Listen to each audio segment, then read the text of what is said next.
Dhismahan aad arkaysaan waa dhismaha ugu dheer adduunka waxaana lagu magacaabaa Burj Khalifa wuxuuna ku yaalaa magaalada Dubai ee dalka Imaaraadka Carabta.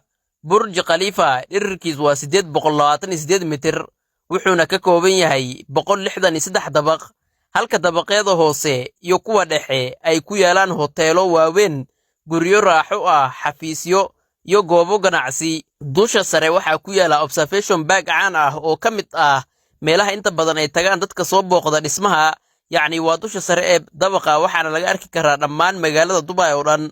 Dhismahani maahan oo kaliya dhismo dheer oo qurux badan, balse sidoo kale waa tusaale casri ah oo injineernimo leh, kaasoo dhismaha ka dhigaya mid u adkeysan kara dabaylaha xooggan iyo dhulgariirada.